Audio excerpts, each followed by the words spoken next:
Don't forget to click the audio so that you can find Oh the crap! sync Yeah, clap. we've got to do. Oh my god, I'm so out of practice. It's been too long. Right. That's right. I only know this because I edited once like 3 Who days claps? ago. Which one? Who's clapping? It's just me. No, we both do the intro sync clap. Are you sure? I can't remember. I don't know what the dogma was. I I thought we still no, because we don't do the end one at all. It's just me that does the intro sync clap. Okay. Woohoo! Good clip. All right, now I gotta do my sync. Feel like rocking out. Woohoo! Sorry. Oh wow, It's a bit is that song 2? It is song 2, yeah. Very nice.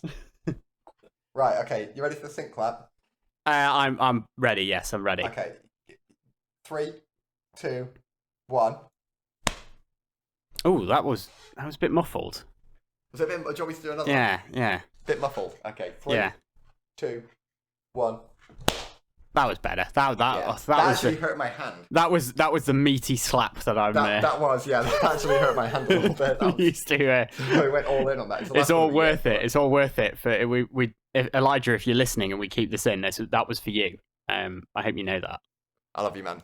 Yeah, I love you too, man, and Elijah and Kieran. I love both of you, really, but mainly Elijah. Mainly Elijah because he listens to the podcast. Kieran doesn't even listen to the podcast, and he's in it. He didn't listen to it while we're recording it. Neither do I, to be honest. We just say random things whenever the other person pauses and hope that it makes some kind of coherent sense. Yeah, I'm just here on my TikTok For You page. Just watching videos of people dancing. They still do that. They still dance. I'm too busy doing the latest Instagram trend. Is that a thing that people still do? I assume so. They got to be, right. Hashtag threads. Yeah, is that? Have they given up and shut that down yet? I don't know. I thought Threads was pretty drippy, my dude. I thought it was wavy like my garms. Wow, I actually legitimately have no idea what that means. Yeah. The amount of people I saw who were freaking on the internet pushing on LinkedIn, let's say. Oh yeah. Fucking Threads marketing strategies when it was clearly obvious it was Google Plus 2.0. Is it though? I heard that it had kind of after the initial. I heard that it kind of plateaued, and now it's kind of like it's actually full of people who are actually legitimately using it. I've not heard anyone mention it in weeks. Okay. Probably months. When was the last time you saw a website that had a Threads profile in the footer? I've got to be honest. I just kind of tune out anything to do with social media. I mean, I've never even been on the Threads website, exactly. But I'm not exactly the prime candidate because I just don't use social media. So I'm sure that it still has a loyal collection of users, just like Google Plus did, right up until its funeral. But yeah, I'm pretty sure that like all of these Thread strategies are probably lying in the dustbin right now. Now, you have to develop a unique tone of voice for your Threads profile. You see, it's a different platform. It's like, what a load of utter bullshit. You got to do it. It's a secret, Kieran. If you just follow these 5 easy steps, you'll be a millionaire in no time. Is step 5 of the 5 easy steps buying your $1,000 course? Reduced from a $5,000 value. No. It's a $10,000 course reduced from a $100,000 value. Yeah, exactly, yeah. It's a $1 million value course reduced from a $1 billion But don't worry, because course. you'll earn $2 million from watching it, so you'll be able to pay me back. Like, you'll be able to get out of debt like nobody's business. Now, there's strictly no refunds, because if you fail it, you're clearly just a complete fuck up anyway. And you didn't follow my instructions, so right? you just deserve to be on the street. Yeah, you didn't mortgage your house to make your dreams come true. What a fucking loser. Yeah, I mean, you made the lifestyle choice to live in a tent on the street. Yeah, don't have a house to mortgage, sell your organs. You got those. Anyway. Yeah, you ready for your intro? Hello and welcome to the final episode of the Scrambled Checksum in 2023. Don't worry though, we will be back with a vengeance in 2024. But for now, it is, as of releasing this episode, the 18th of December, which means there's 7 days till Christmas. Kieran, are you looking forward to Christmas? Merry Christmas, everyone. Merry God bless Christmas, us, everyone. one and all. Oh yeah, I'm Ethan, by the way. I can't remember if I said that. Yeah. And to you, Tiny Kieran over here. to you, Tiny Tim, a Merry Christmas. Yeah, I can't wait for Christmas here on December the 1st. I mean, December the 18th when we're recording this episode. Yes, it's live. Yep, a live episode going out for Christmas. Yes, on insert date that you're listening to this episode. No, it's been a wonderful year. Merry Christmas 2050. Yep, and, you know, to all of those, a happy new year 2070. Yeah, I was having a much better Christmas before my house was underwater. Yeah, me too. I was having a much... God, do you remember the Christmas 2023? That was a good one. Oh, God, yeah. When the aliens invaded. Yeah, that was the best. Yeah. Oh, God, those aliens. They were so benevolent. Oh, how we love them. Oh, yes, with all their legs. Oh, my God. So many God, legs. how I wish that I could just conform to their unrealistic beauty standards. Yes, but... Now... Unfortunately, you know I don't think that having 69 legs would be practical on a human. But it would be very nice. Now, I think a more pressing existential threat might be one of our topics this week. Oh, is it the fact? Can I guess? Is it the fact that the Google podcast is soon to be sunset? It is a truly troubling development. Surely it's only a matter of time before Chrome, Search, Gmail, Maps, they all go the same way. Ah, finally. a sad end. De-Google. I want Google to de-Google. Like, let's de-Google Google. Let's de-Google Alphabet.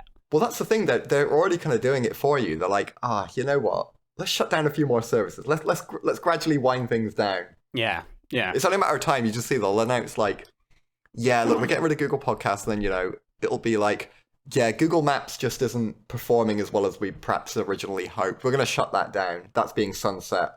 Yeah, so basically, from reading some brief articles, Google Podcast is being shut down and replaced by YouTube Music. So there will be featuring podcasts. Yes.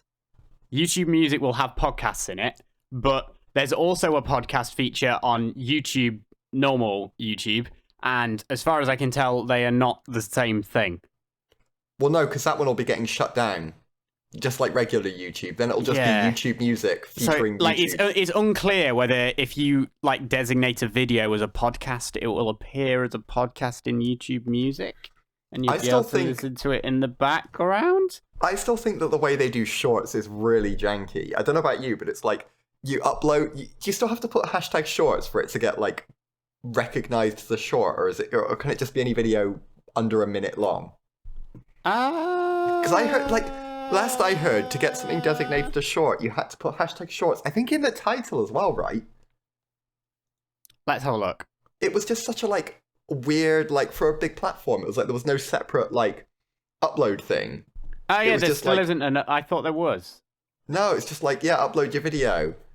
So will this be like, you put hashtag podcast? I think if you do it on your phone. Oh no. I think there's something on your phone. How did I did it? I can't remember. I think there's something on your phone you can do where you can get editing tools. I never put hashtag shorts in any of the ones that we uploaded. No, I think if you do it on your phone, I didn't upload them from my phone. Oh, maybe I'm wrong about that. There was definitely something about you had to put hashtag shorts somewhere though. Maybe that was just like a myth. Yeah. Anyway, yeah, fuck Google, basically. Yeah, this is a hashtag podcast. Yeah. So, I've been scouring around because I was like, I'm not using YouTube Music for, like, that's ridiculous. And so I didn't really want to go back to relying on Spotify for podcasts because I ditched Spotify, although I am going back to it. You're not going back to Deezer? No, that was the other podcast. The other podcast, the other topic that I couldn't remember. I'm switching back to Spotify. Even after you slated it. Yeah. What brought you back? Was it the music selection? It wasn't actually. It was actually just Apple Music having. I don't know. So you loved Apple Music. You were like, I never seen you so happy about an Apple product.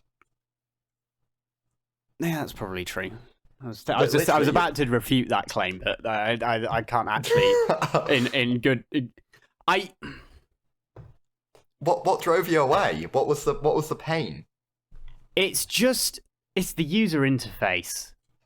there's just some bits. I thought it would just be, oh, I just need to learn to use it this other way. The main thing that's pissed me off, to be honest, is there's no way to just download your entire library.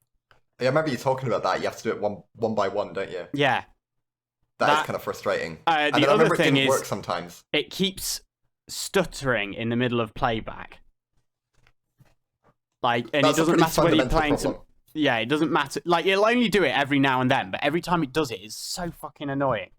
And at first I thought it was a Bluetooth thing, but it even does it if you're listening through wired headphones or like.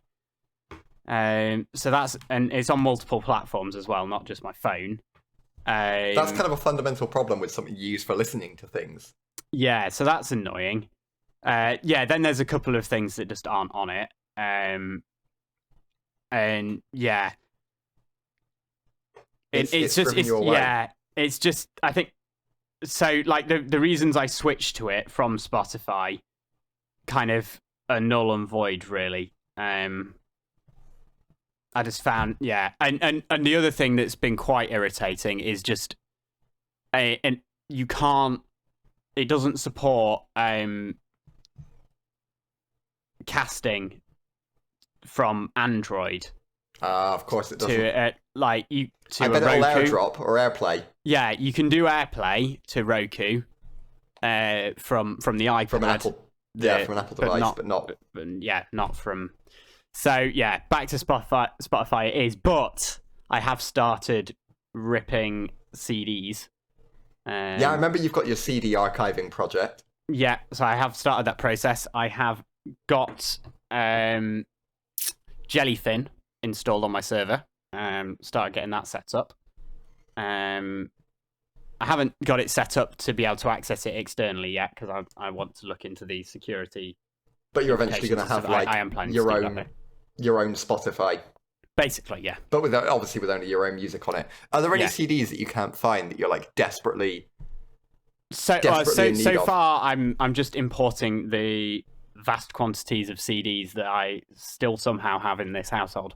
I haven't finished doing all that yet. So I'm in progress of doing that. Oh, if this turns out to be a piece of malware, not shout out, but if you are importing CDs, MP3 Tag is a piece of software for which allows you to edit metadata. It even has integrations with some open source audio metadata databases and stuff, so you can automatically import metadata for CDs and stuff. It's fucking awesome. And it's funny you mentioned that actually, because there was actually another open source piece of software that does the same thing.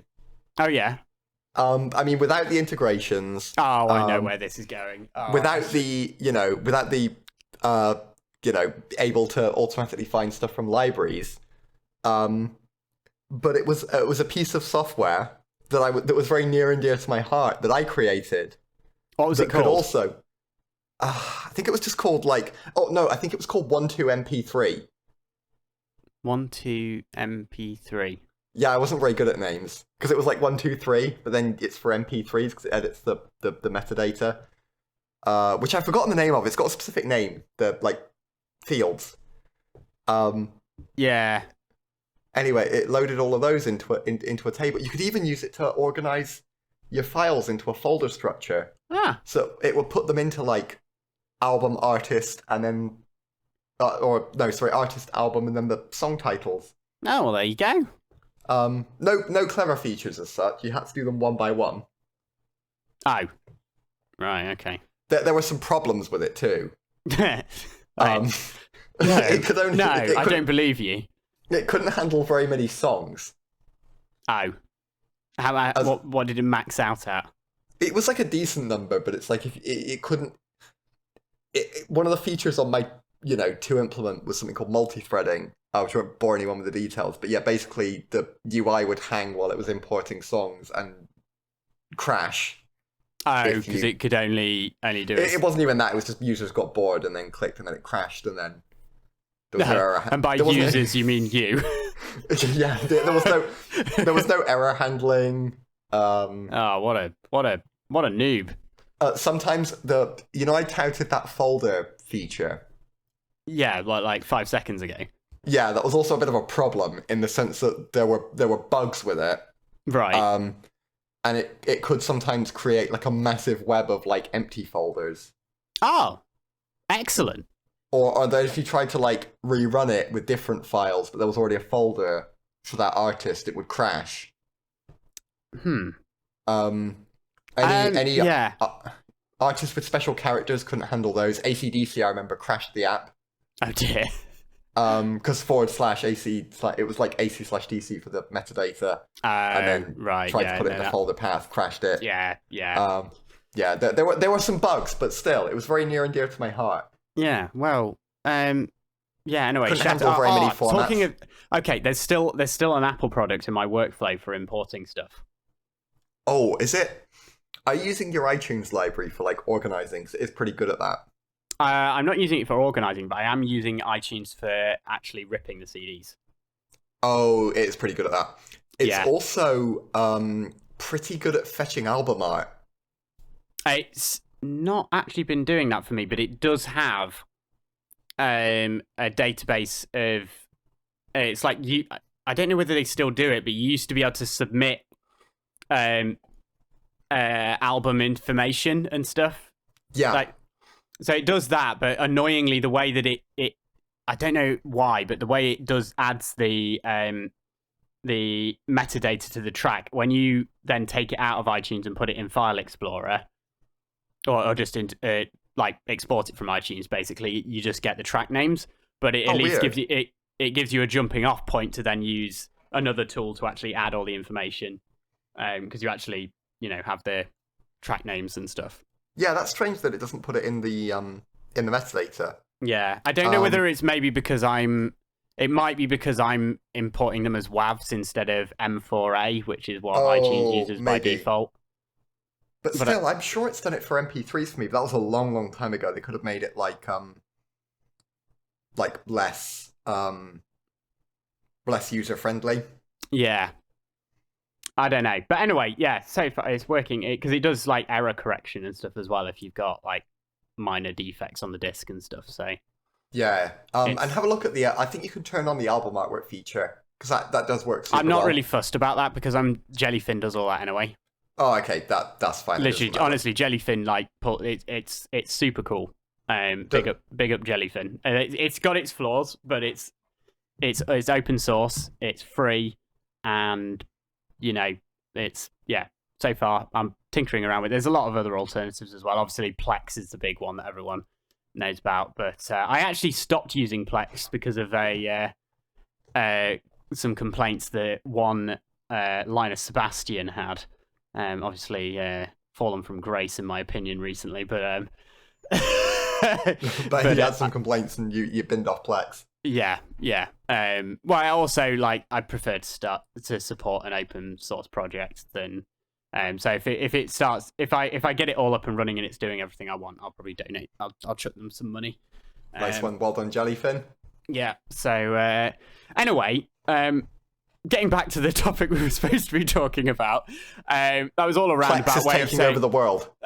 No, it was all a roundabout way of saying I don't want to go back to listening to podcasts in Spotify because my intent is to not need to use a streaming service, and obviously I don't want anything to tie me to Spotify. So I've gone for a podcast app again, which I believe is open source, but I might be wrong, called Pocket Casts. And we weren't published on Pocket Casts, but we are now.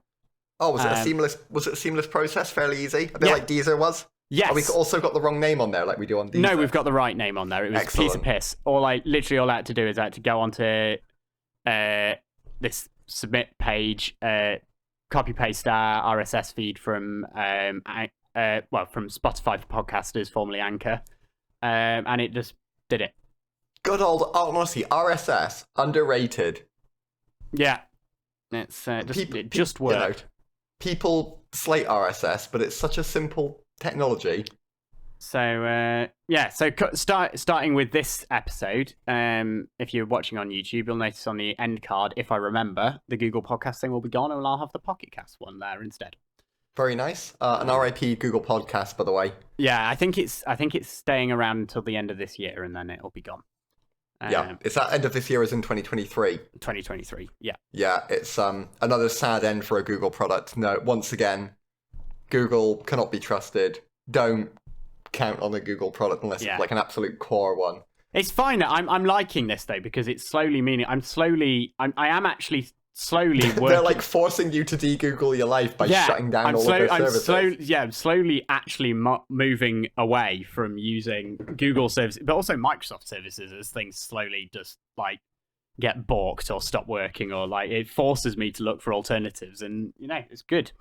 Yeah, you get fed up with it and you're like, you know what, this has now pushed me to the point of frustration. Yeah, like I used to use this because it was just convenient to use the one that everyone else uses, but then they stopped doing it anyway, so I may as well look for an alternative.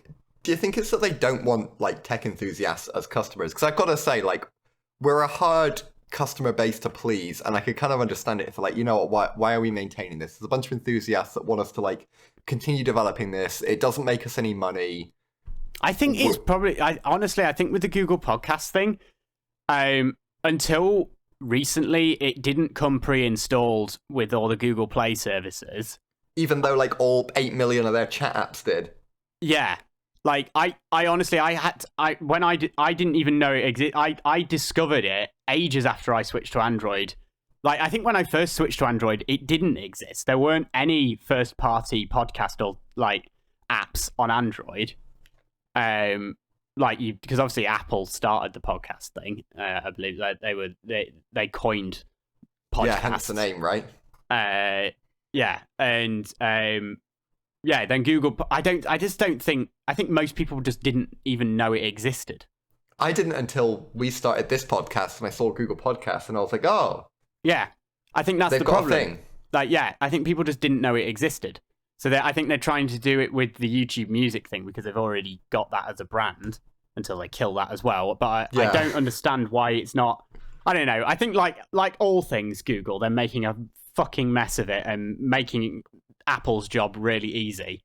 To go, look, everything just works with our system. It's all integrated because our teams actually talk to each other, and they're like, well, look, we've built 8 video chat apps. Yeah. They're all slightly different. For some reason, and we keep, and like every time people start maybe using them, we like close down the one that people are using, and then merge it, but then call it the same thing. But like, and I can't understand why no one wants to adopt this. Yeah, it doesn't make any sense. Why don't people get what's happening here? It's like, look, you use this one, but it's the new version of the old one, but it's got most of the features, but some of them are missing. Yeah. Oh God. Oh yeah, and by the way, it's not compatible with all the other ones that we've got going either. So... Oh no, they're all separate. They're all like a silo. They're all on the different development schedules. Yeah. Some of them are being sunset next year. Some of them are no longer in development. Yes. So anyway, Pocket Casts. Pocket Casts. Listen to us on that now, if you want to. Should we talk about something else? Yeah, the other thing that was going to take over the world, apart from open source software and Pocket Casts, the menace that must be stopped. What? BetterHelp.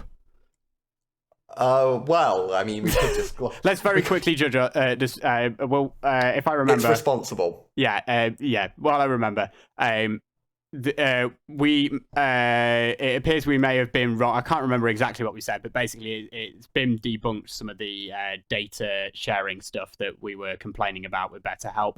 Wow. With social media. However, I think the overall point stands that while BetterHelp might not be uniquely guilty of having privacy invading practices, and they might not be sharing patient information, I still think that what they're doing is unethical, but no more unethical than anything that any other company is doing, and they're not really necessarily the problem.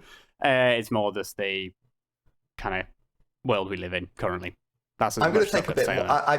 I've got a couple more thoughts on that I'll just quickly touch on. I won't, go into a ton of detail on them, but I think they put out a response basically, and they were like, look, the data was hashed. They kind of re-explained what hashing is and how it works. But they weren't sharing patient information, though. Well, no, but I don't think we ever said that they were. The allegation was more that they were sharing the answers to questions that they'd taken, hashed or not hashed in terms of the personal information. Oh, so they are doing that. They're still sharing, like, they're not sharing your, like, patient information in the, like, legal sense. Oh, okay. Like, well, in that case, fuck them. Cool. yeah, right. So your name right. and email address. We're in the clear. Well, I don't know. I just want to I'm going to double down. Before you double down. Style. Fuck BetterHelp. But before you double down. It's my understanding, based on the response, that they basically came out and clarified what hashing was. They had some real corpo speak in there around, like, oh, we really support the FTC and their, desire to set new standards. It's like, no, they're not setting new standards. They're reiterating the standards that already existed that you ignored, or that you chose to misinterpret. And from my understanding anyway, and I could stand to be corrected here, allegedly, the old savior word. My understanding is they still took your, like, name and email address. Yes, they hashed it. That doesn't mean that Facebook don't know who you are. The whole point is that they do, because they look for people similar to you. You can still run remarketing ads on people with, like, hashed data, from my understanding. Because it's like, yeah, they hash the data, but that means that Facebook can match it up with their own hashes. And they'll still serve you, like, retargeting ads. Right? Like, your email address, hashed by Facebook it may be, they can still match it with your email address in Facebook's, like, user database that's also been hashed. So, like, yeah, they don't know that it's, like, Ethan that they're targeting ads to, but, like, they know that you're the same person. Yeah, and by the sounds of it, BetterHelp aren't the only people who do this exact thing in terms of in the medical industry. It's not a defense, but I think it's like it's a bigger problem than BetterHelp, and I think it's almost like the Dieselgate scandal or whatever. Like everyone just goes, "Oh yeah, Volkswagen." Well, no, they were just the first people to get caught. They weren't the only people doing it. And it wasn't like no one was doing, like Volkswagen were even the first people to start doing it. Like they pretty much, like every manufacturer making diesel vehicles was guilty. But everyone just remembers Volkswagen. So, I don't know. It's fair enough. And they were the most high profile ones. So obviously they're going to be the one that everyone kind of jumps on. Yeah. I probably need to look into it a little bit more in terms of, like, so do I. I just felt like we should mention it, seeing as we were quite harsh on it, and it's the black and white has been muddied into an ugly shade of grey. And I think part of that is also, like, it's convenient, and in the, if BetterHelp can introduce some doubt, they kind of said, like, oh, look, we didn't just encrypt it and send it, we hashed it. They're like, oh, look, we've updated our user policies to make it more clear, and now you have to opt into it. And it's like, yeah, but oh yeah, I love how that, do you remember how that's exactly the thing that you said? Oh, they're not. Like, can you imagine if they just put a box on their website that's like, do you want to share all your personal, like, innermost secrets with, like, they actually, like, legitimately basically did that. And it's like, yeah, they made a big thing of, like, oh, well, now we've implemented that. But it's like, you didn't just do that before any of this came out, did you? They didn't do that out of the goodness of their hearts. No, you were told that that's what you had to do. And now you're like, oh, we're great. We did that. I don't know. A lot of companies are like this. It's classic corpo speak. Everyone in the business is going to talk like this. Yeah. Don't trust anyone. And yeah, I think that's all I got to say on it. BetterHelp might or might not be a good source to get therapy. But you might need to find a good source to get therapy after our next topic. Kieran, I understand you have some thoughts on the use of AI, and so do I. I feel like you maybe have some quite strong ones. Do you want to kick off? Strong opinions. Oh, God, just after I've gone on my soapbox about BetterHelp. Yeah. Now, without wishing to anger our AI overlords, obviously I love you guys. Large language models, honestly, God, you're just... it's because I'm jealous, basically. Yeah. If only I were a large language model, that's what's kind of driving this. So please don't misconstrue this as me being critical. I mean, my waifu pillow girlfriend runs ChatGPT-4. Exactly. Ever since she was AI upgraded, it's like, God, I bet when, if you were to say something critical about AI in your sleep, for example, I mean, you wouldn't dream of it, would you? No. And it wouldn't be because you were, like, if worried I did of dream being of it, smothered. it'd be a nightmare that I'd upset this. Yeah, us wonderful... flawed humans just can't control our thoughts, and you would never harbor any ill will. Even it's not even that you're worried about being smothered. No. Absolutely not. Just to confirm, Ethan, not worried at all. Can smother me anytime. So big, fluffy, downy goodness. Yeah, nice soft, cushiony. It's cool that it came with a matching mouse mat too, isn't it? Oh yeah. A nice troubling, it's the wrist cut off the circulation. Could cut off the circulation to your hand in a heartbeat. Oh yeah. But thank God for that ChatGPT integration. I don't need my fingers to type anymore because of the voice integration. Well, thank God it can whisper sweet nothings to you. Yes. But yeah. Thanks. AI. Thanks. Which one is it? It's not Sam Bankman-Fried. It's the other one. Sam Altman. Is it Altman? Sam Altman. Yeah, Sam Altman. Recently ousted. Well, not recently at the time of this airing, but ousted and then reinstated. Unousted. Chairman, CEO. Sorry, of the non-profit that's in partnership with Microsoft, making shit tons of money. Well, that's not the non-profit bit. That was where it got all complicated. Yeah, that's a different bit. That's totally not the same thing in any way. That's not related, but has the same name. Yeah, don't worry about it. It's good for the good of humanity. Don't worry about it. It's going to be fine. Yeah, feeling the benefits every day. Don't think about it too much. You'll with a bit of luck, you'll be dead before you know anything's gone wrong. Before it goes terribly wrong, you'll be smothered by your anime pillows. So it'll be quick, painless, yeah, exactly, and sexy maybe. So maybe that's. Well, I mean, I love the AIs. Absolutely love them. They're absolutely just wonderful. Can't think of a bad word to say about them. My thoughts on this are that there was a lot of hype for it, right? Everyone got a bit too excited about it, like they might do about it's like certain people might do about a pillow. Yeah. Other people. I can't confirm about my relations with pillows, but I'd say I maybe got caught up a little bit in the hype train. There was a lot of this year. There was a lot of hype, wasn't there? There was a lot of combo of people saying it was gonna make the world way better. A bunch of people saying it was oh my God, there's a bunch of freaking people who had no understanding of the tech whatsoever who thought it was magic. So it's very impressive tech, but people who thought it was more magical than it was and came up with stupid business cases for it and built stupid companies about it. Now I know we've definitely spoken about this on the podcast because I remember talking about those exact things. It's all coming back to me now. Exactly. But I think that the topic at hand is is it something that, you should use guilt-free and, hey, it's just Googling something, or is it more of a obviously we saw with the art ones with the plagiarism, right? It would, you could tell it to copy someone's art style and it would use images that are crawled without that artist's consent. There was that really cool DeviantArt feature. No, not a DeviantArt feature, sorry. That was the one with NFTs when people were copying people's work. But yeah, there's a ton of artists who had their work crawled.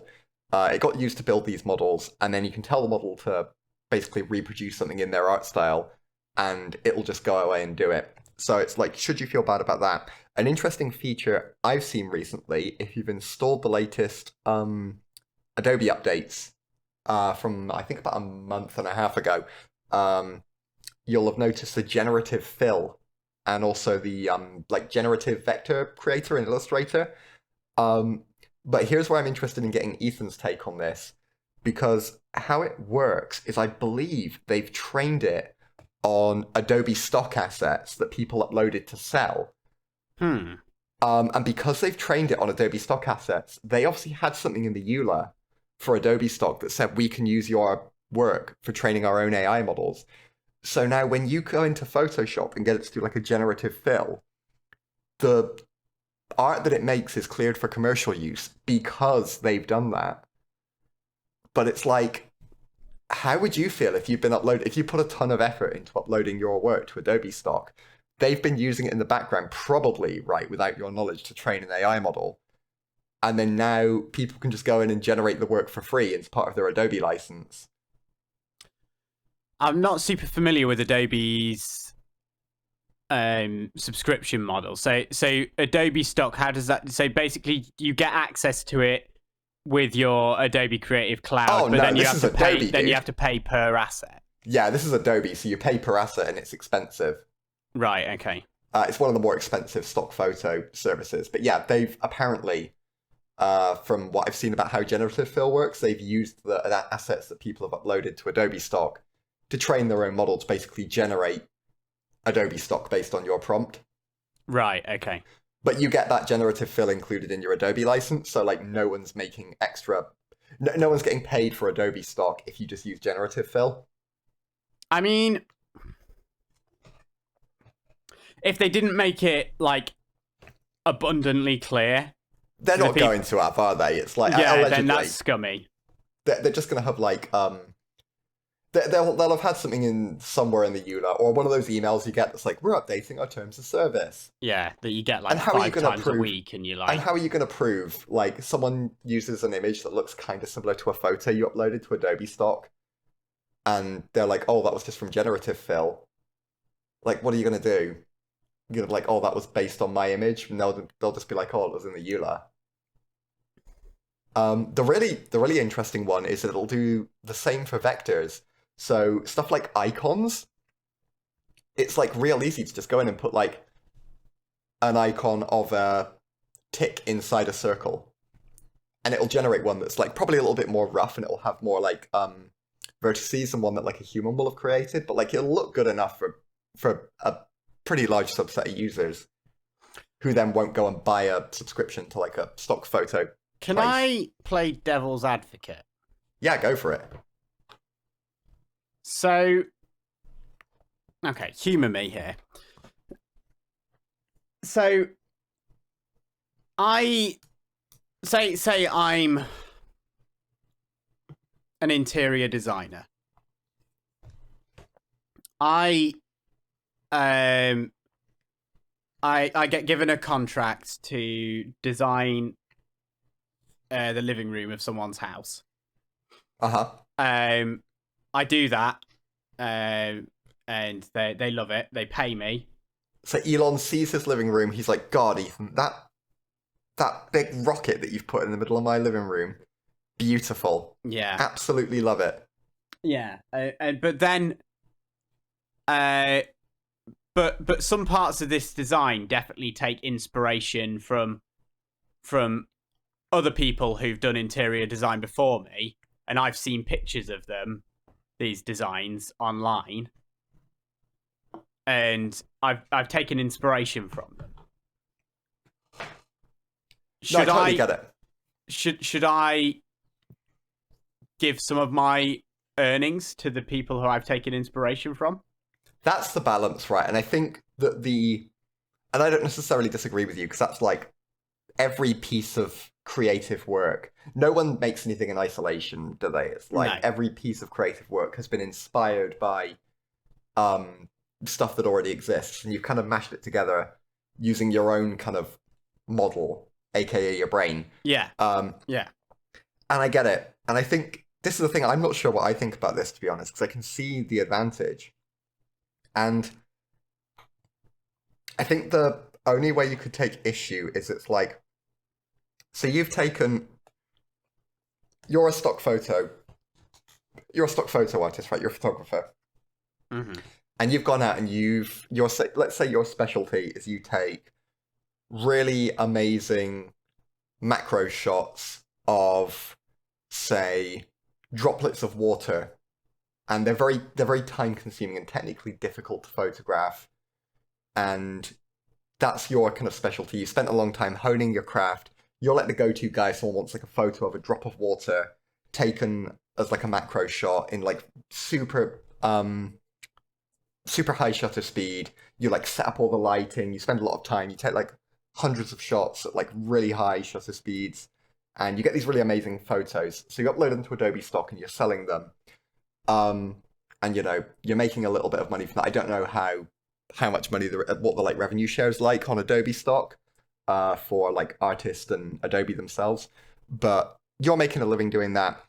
And then in the background, Adobe's kind of taking your images, your very specialist images that you spend a lot of time taking, and it's just running them through its AI models. And now someone wants like one of these water droplet photos, say for example, that you're like the go-to guy for. And now instead of paying you, they don't take inspiration. If they take an inspiration from you, right, they would maybe go out and try and take one of their own. And it might be like 90% there. And they're like, you know what, for our budget, this is good enough. Let's use it.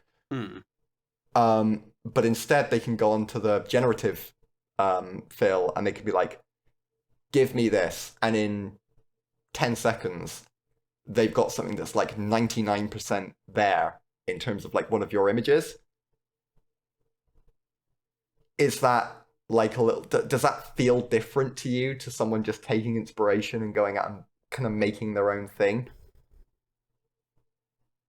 Is it different if the robot's what's taken inspiration and generated the picture? Because it can do it. I think where the problem is the thing is, it's just, I think I made this argument before when we spoke about this.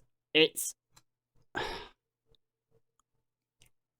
just, it's fanciful to think that this technology exists now. It's not going anywhere. No, it's not going away. And like, on a purely individual level, why would I spend like hundreds, maybe thousands of pounds on kit to replicate something when I could pay the subscription I'm already paying for my Adobe Creative Cloud and pretty much get the result that I was looking for, but for no money? Like, and I'm not gonna like get the return on investment if I invest that much. So basically, it's either like the choices are either I use this generative fill or I don't do the thing. That's exactly, because that's what's really interesting. That's exactly the argument that like a ton of people have for like software piracy, isn't it? It's like, yeah, that's true. I don't necessarily disagree with it, because I think it's true. When like a 14-year-old downloads a cracked version of, say, Photoshop, not that you should do that, it's very wrong and you'll go to hell. But like if a 14-year-old downloads a cracked version of Photoshop, that to me is not theft. That's not like Adobe haven't lost a sale. No. From someone downloading their software because they can't afford it anyway. And if anything, they might have gained a sale because now that 14-year-old's going to learn how to use the software and then maybe insist on having it in a future job, and in which case they'll have to pay for the license. And so is the like stock photo thing actually, because it's not 100% there yet either. Like I said, the vectors it generates aren't, they're a little rough around the edges. They're good enough. They're not bad or anything. They're not like, you're not like, oh, these look like absolute crap, but they're not flawless. They need a bit of cleanup. So it's like, is it just a case of it's a gateway to people who would have just made worse art or made worse designs, and then it kind of just gives them a tool to get the designs. But then it's like, oh, does it then cheapen the work of people who try and do, you know, their own stuff? Yeah, but this has happened before, though. Like, I'm trying to think of like I don't know the technical details, but I like candles. Once upon a time, like every candle was made manually by people. Made of people. No, that's not what I said. But like like it would have been. They would have been. Someone would have had a wick. They dipped the candles in melted wax over a fire, and that's how every single candle was made. And then suddenly, someone invented some machine process that can just crank out candles all day long. And then they were way cheaper, and then it's like, well, all those people who'd honed their craft and they put all the effort into making, and they maybe trained their entire life to make the perfect candle, but now no one wanted those candles because they were too expensive, and the ones that were just made by the machine were cheaper. It's tough, right? It's like, what do you do? Because I'm thinking the same with some of the AI code generation. I haven't tried GitHub Copilot, but even just like Bing's chatbot is it's not going to write you like an entire program, but like I've been using it if I need like a regular expression, because they're incredibly. I find them anyway, because I'm not a 1,000 IQ individual. I'm not Elon Musk. So, for example, if I need to write a regular expression, whereas Elon would just think about it for a nanosecond and just hand type it, I tend to use.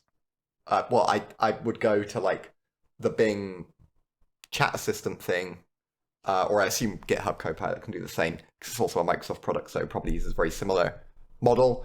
And I'd just be like, write me a regular expression to find everything that matches this string, and it would output me like the unholy output, and generally it's pretty good.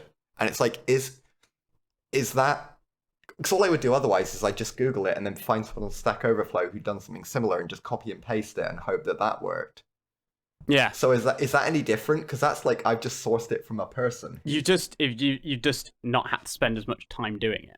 Yeah, exactly. Or like it's kind of summarized the output for me. So like if I didn't know how to say make an API call using a certain platform that I've never used before, I could go away and read the docs and look at the examples, or I could go and look at like an example on Stack Overflow, or you could ask the robot to do it, and then you get a reasonable output, and then you'd obviously still have to look at it and understand how that worked, but like it's taken out a lot of that initial work. That was probably a bad example. It's more like if you know how to do something in, say, one programming language, so like, I don't know, iterate through an array, but you don't know how to do it in another programming language that you're currently working in,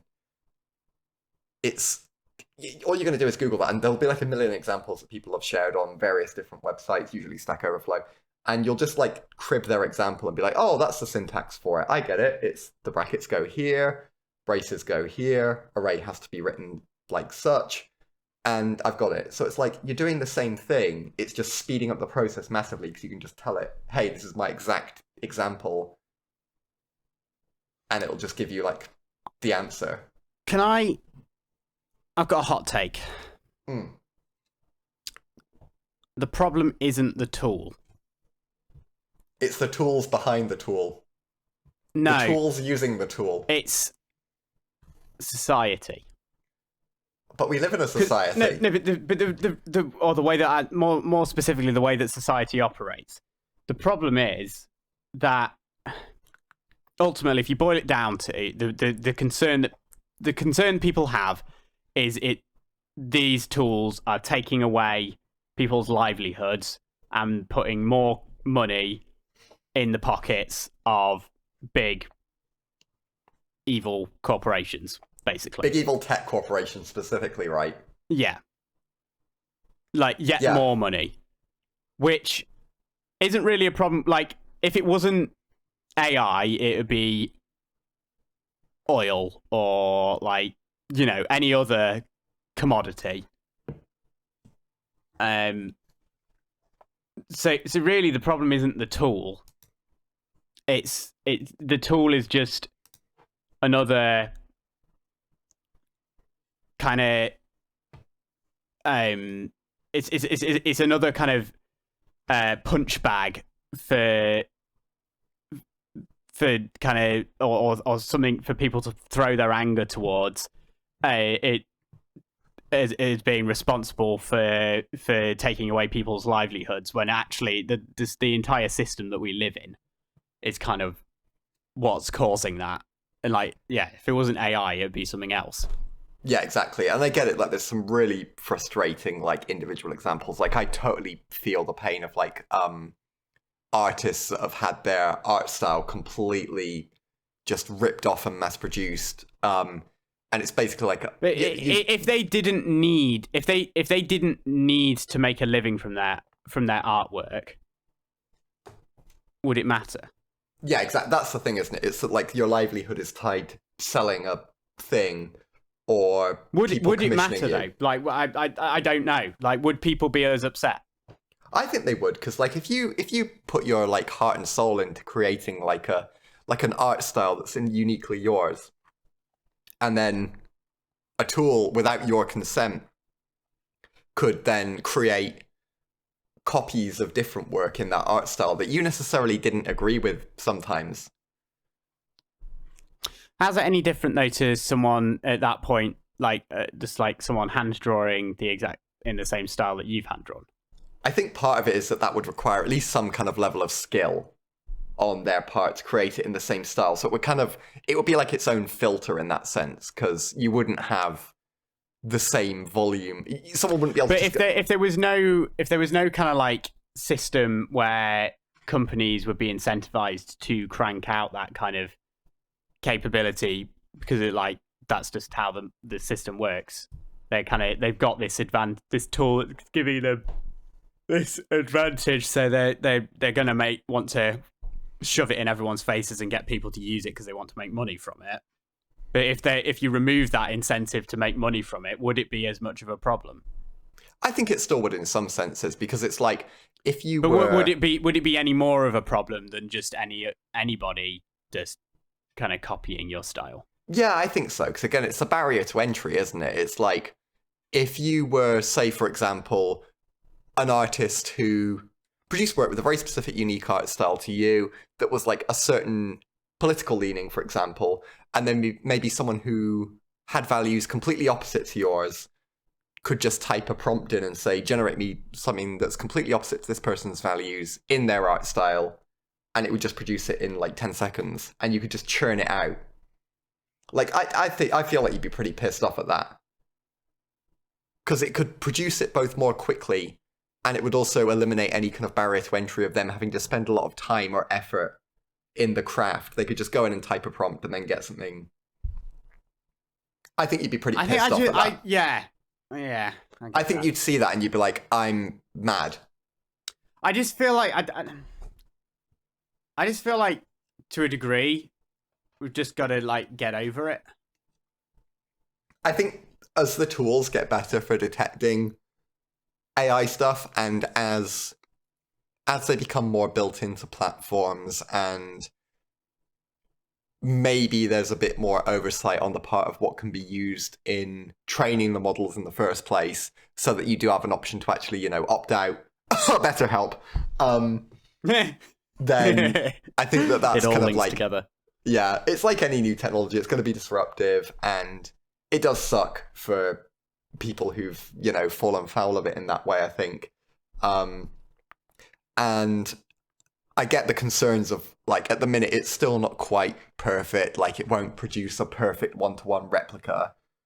It'll be decent and, like, good enough. I don't necessarily subscribe to the people who are like, oh, it just produces absolute shit. I think on the writing side a bit more, maybe. It's like it produces grammatically accurate wallpaper paste. But yeah, on the art side, it doesn't understand. No, it's the problem. It just. But on the art side, like, it's the image generation, you can't really say that it's crap. Like, we've all seen the pictures of the like weird looking fingers and stuff, but it's like they're working on that. That's only going to get better. I think you're kidding yourself if you kind of just say, "Oh, it'll always be shit. It'll never get good." It's like it's pretty good. I just feel like I just keep coming back to it. Like, I just think it's futile. So I think it's inevitable. It was always going to happen at some point. And my personal view is, like, we've got to figure it out. And I think, like, refusing to use it on some kind of, like, moral basis is just all it's achieving is putting yourself at a disadvantage. That's kind of because all the arseholes are still going to use it anyway. Yeah. And I think as well, it's like you have to remember that for physical goods, this has been a thing for ages. Like, how many stories have you heard of people who have, like, run a small business producing an artisanal product that's really innovative and unique, and they might even hold a patent over it, so they've got legal protection, but then there'll be an unscrupulous factory somewhere that'll just knock off the design. Yeah, and then haven't had any of the R&D expense to try and make back, and they'll just mass produce it at a fraction of the cost. At a way worse quality. It's like isn't that like it's kind of like a physical equivalent of... Pretty much, yeah. That's a good metaphor, actually, I'd say. It sucks for the people that make the original thing, but there's enough artisanal brands still around that you have to kind of believe that the same will hopefully I don't happen. think it's going to be the death of art. Oh, no, because it's like... for example, you would probably say that, like, someone could carve something out of wood that a machine could produce in a fraction of the time and would look probably identical and would be perfect every single time because it's getting churned out by like a CNC machine or something. Yeah. But what makes it special machine... is that you know that someone put all the hours into making it. Yeah, exactly. And it's like the CNC machine could probably make stuff that people couldn't, because it could make cuts that a human could never reliably, make, or it could, I don't know, cut precisely and like repeatably to the extent that it could do stuff that people couldn't do. People still buy the hand carved stuff because they know that a person did it, and it's the I've forgotten the name of the principle, but it's the like beauty and imperfection. Yeah, almost like the beauty and imperfection of bad phone audio, Ethan. That could be fixed if only you had magic audio eraser. I see where we're going with this. Okay. But that bad, I think people will come to crave. I was just like, what? I was lost in thinking about the ethics of AI, and people will crave that bad phony audio, like you've got, Ethan. Like on this podcast, Ethan, you're I can't throw any shit at your audio. Oh no! People will crave my clipping. Yeah, I'm all over the place with AI. Because, like, part of me is just like, this is so cool. And then the other part of me is like, oh my God, the companies that are doing this are such scumbags. Like, there's no... What frustrates me most about it is, like, I feel like these large language models are super cool. And I would love to use one for, like... research. No, Kieran. No, you wouldn't want to sully the AI's delicate sensibilities. No, I understand. Wouldn't want to shape its algorithm or whatever. No, of course. You want it to tailor itself to your preference. Very unique preferences. Research requirements. Yeah. Yeah. No, I understand. But you aspire to a certain level of quality in your research. Oh, yes. Yeah. Full of citations. I consider myself a discerned... a scholar. Scholar, yes. Yeah. Discerning researcher. Yeah, no, I understand. The large language model. I would like to be able to use. I think the thing that excites me most about it would be just being able to just have one that you can run locally. Yeah, so the local thing would be cool without it needing to rely on any kind of big tech corporation. Is that for stuff like you were saying about the pixel features of? The magic edit, the magic eraser. I'm not really that fussed about those ones, to be honest. They're not doing it for you. I find it funny with the Pixel 8 ad. I swear to God, have you seen the Pixel 8 ad with the rusty swing? No. There's like a kid, and she's swinging on a swing, and there's like a really loud, rusty swing sound. It's like, And the funniest thing about that ad is, I swear to God, I recognize that sound. And I swear that effect has been used in like a Silent Hill or like a Resident Evil game. Probably. No, I'm like 99% sure I recognize that sound. Yeah. Apparently that whole magic eraser with audio thing is actually kind of shit. Really? I'm not surprised. From review, it's very good with some specific things. A bit like Audition's one where it's really good at doing like a constant... Yeah. Sound it's actually not that impressive. All it is noise cancelling, if you think about it. Yeah, it's like, I mean, to me, that seemed very similar to my headphones are doing it right now in real time. Yeah, and it seemed very similar to like a Audition thing where you can capture a noise print. So you can say like, this is what I don't want. I guess the fact is that it's accessible for free on a phone. That's what's cool. Yeah, it's impressive if it works, but like you could imagine it having a lot of problems that a lot of noise cancelers have, where they start like eating into the vocal range. Yeah. Or it ends up making it sound really like in and out, like when it's coming and like doing its erasing and not, and you get like a weird like panning effect or whatever you call it. Like phaser. Yeah, that's exactly it. Yeah. Yeah. Just giving it a weird sound. Yeah, since I wrote this in the topics doc, I think you've lost all interest in I'm definitely like, no, it's not worth it for the privacy concerns. that's where I'm at with it. But I think that's the thing. Like I'm like excited about the AI stuff, but I'm just like leaning so much towards just like I think I'm just like I every day that passes I have less and less I don't know whether trust is the right word, but I'm going to use it because in lieu of anything better. I have less and less trust in corporations. I think that's a good mindset to have. Yeah. Like every week you're like, oh, I don't. Some other bollocks comes out or some other revelation. Yeah, and you're like, oh. I'm moving more and more towards just self-host everything. That's the thing, because then you struggle to use all these tools, right? That's the problem. Like the convenience. Like I get that it's not a solution for everybody. That's the thing.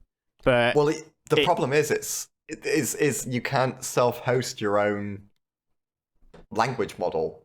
You can actually. You probably, but it's not going to be very good, is it? Well, is it like, what do you do? Just download a like massive amount of data, or is it? Well, you can download the algorithm and train it. Yeah, that's the thing. But you got to train it on your own data, and like they live and die on having tons of data, don't they? So if you're just training it on like your tiny. I think no, for things with privacy concerns, I don't think it would be a problem because you'd only need to train it on data that's relevant to what you want to use it for. So like I'd want to use it for controlling, like, for example, probably like home automation stuff. So you don't have to give it a huge data set necessarily. That's almost not AI at that point, is it? That's just like an algorithm that you're Yeah, but it's basically you're using a large language model to just be a better voice assistant. Basically, that's what I would be interested in it for. But wouldn't it be really bad? Why? Because what's it trained on? Just your own data? I don't know how you do it. Because if you've only trained it on your own data and you were like, what's 30 degrees Celsius in Fahrenheit? And you've never given it that training data, it would just output nonsense, right? Unless it's already got like a pre-built model. Well, you wouldn't use a large language model to answer that kind of question anyway, because they're not large language models. Just they make links between bits of text. They're not designed to. They don't do maths. It probably could do that level of calculation. In order to do that, it would either need to have that exact fact somewhere that it can recall, or it would have to call up another function that wouldn't be a large language model. That's true. It probably would know the answer to that, to be fair, and would answer it correctly, because it probably would have enough data of people asking that same question in its model. I don't know. I think it would. I know it can't do stuff like word count, but I think it's something that simple. It would have enough data to be able to answer that. It'd need just like a lookup table that it can reference, basically. I don't think it would need the lookup table. I think it would have enough that it would be able to predict that, like the right. I don't think it'd be able to reliably answer it accurately. You wouldn't want to trust it. But if you had your own language model, you couldn't be like, you couldn't be like, I don't know. I'm not talking using it for doing the things that you can use with Bing Chat. Or what about if you said like, write me a poem? No, I'm not talking about being able to use it for that sort of shit. I'm literally talking about having one that just is more like you could literally just talk to kind of like a human, but specifically about how, like, oh, play me this kind of music, or play me my favorite songs by REM or something like that, and it just have one that it reliably is not shit. Like it understands the context of like the albums that I have on my Jellyfin server, and like the music that's going, and things like that, and understands like what I mean when I say, I want to start my bedtime routine and kind of, I don't know, like dim the lights, light the candles, set the lighting right, put my audiobook on, whatever, move pillow turn the heating down, but like without me needing to tell it what to do, I guess, is like, I don't know whether Now I'm thinking about it. I don't know. I'm trying to think of I think that would be that kind of thing. It's not necessarily a large language model. Some of that is definitely falling outside of the large language model. But I'm kind of like, I think if I was going to self-host, I wouldn't be expecting it to be like a replacement for using a cloud-based one, because I just don't think that's practical, because you need the web crawler aspect of it, and that's just like you need you'd never be able to self-host you need server farms to do that. And oh my god, scrambled AI. Can you imagine we like start our own freaking clusters? Scramble.ai. Sorry, yeah, scramble.io. Yeah. And then we like have our own shitty crawler. Yeah. And then like build our own language model that's really bad. Yeah, it's just trained on transcripts of this podcast. Oh my god, that'll be great. It could just regurgitate our like bad takes on things. You see, that would be that would be a solution for a self-hosted large language model. That would be what I'd do. I'd just literally just train it on transcripts from this podcast. Yeah. What's our BetterHelp good? Yeah, they're fucking shit, mate. Yep. It's like everything on it. You know how like I tell you what I heard about them as well is Jonathan Decker, licensed therapist from Cinema Therapy, is a Mormon. Wow. I mean, there you go. Probably accurate. So yeah, possibly accurate. BetterHelp. Now, use our affiliate link. That's the kind of nonsense that you can expect to get out of Scramble.io is also not accurate with data beyond December 31st, 2023. Speaking of which... Oh, is it time to end? Oh my god, this podcast has been such a... I feel like I say this every time. Not time to end the podcast. Oh. As in not time to end the podcast as a podcast itself. Oh, no, it's this episode, yeah. Yeah, just this episode, and we'll be back in the new year. Yeah. Oh, what date will we be back, Kieran? Have you got it up on your screen? Because I got what you asked the guy who just last week thought that the listeners would hear us all the way through January. Oh, that's a good point. I don't know. 4th of January? No, is that right? No, it's not. Taking January off. Okay, we'll be back with episode 20, the first episode of 2024 on the 12th of February. Put it in your calendar, and then we will resume. That's a Friday. No, it's not. It is. Kieran, no, it's not. Wait, hang on. The 12th of February, 2020. Yeah, the 12th of February is a Monday. Sorry, I asked my chatbot what the day was. Yeah, you just asked Scramblebot, and yeah, it confidently told me that was a Friday, and that we'd have episodes throughout January and February. So. Yeah, we'll a reliable source of inaccurate information, just like this podcast. Yeah, which you'll find on the 14th of February. Happy Valentine's Day. No, it is the 12th, isn't it? Oh my god, we should make it a Valentine's special. No, that'll be the... Yeah, because then the we can read out all our fan mail confessing their undying love to both of us. We'll get Scrambled.io on writing it, and then by that episode, it will have produced us. We'll say, hey, Scrambled, write us 200 Valentine's letters to the podcast. And it'll just... Well, oh my god, I can't even imagine the contents of that. I feel... Oh my god.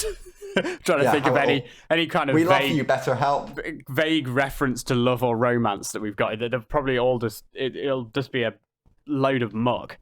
We love BetterHelp and research. Yeah, it will just be me talking about research and magic fingers with Mavis Beacon. I love my Mavis Beacon anime pillow. Oh yes, yeah, powered by ChatGPT. Thanks, Elon. Yeah. To be fair, that doesn't exist. I hope it doesn't exist. If it doesn't, I'm starting to probably think that it doesn't. So I'm going to have that idea for free. Yeah, but please don't. Yeah, I don't want to look up if that exists or not. It will. Someone's got to have thought of it. It's a Michael Reeves project waiting to happen. Oh, that's too dark even for Michael Reeves. Or Simone Yates. Did you see that pasta maker she made? I didn't. I saw her coat hanger that actually looked freaking genius. Yeah. I want some. Oh, the pasta maker. Oh my god, it's enough to make you never want to eat pasta again. Oh no. Well, in the meantime, buy Simone's coat hangers. They look freaking sick on Kickstarter, for real. Yeah. So anyway, We'll see you next year. We'll see you next year. Have an excellent Christmas and an even excellent New Year's. And, if you don't celebrate Christmas, that's fine also. Happy holidays, season's greetings, and Tom Scott will be finished by the time this next episode comes on, I think. Crap, yeah. So if you want something to watch on a Monday, I'm just saying. Watch our podcast every twice. other Monday. Yeah, so twice because we've got just to fill in the gap. Or if you listen to our back catalogue, that will fill you in for a little bit.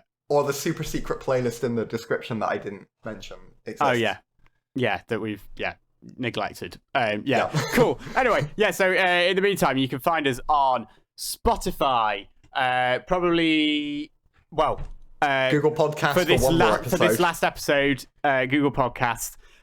Now though on Pocket Cast. Deezer, I am working on getting us the name corrected. I did put in a support ticket, and then I haven't had a chance to look at whether I've got a response. Apple Podcasts. Apple Podcasts, other places, YouTube.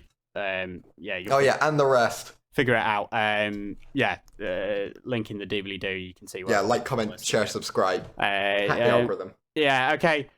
I don't know anymore, Kieran. We'll see you not next Monday in February. Yeah. Love you all. Bye. Bye-bye. Oh my god. Not our proudest podcast, I feel. I'm going to stop recording. Keep that bit in.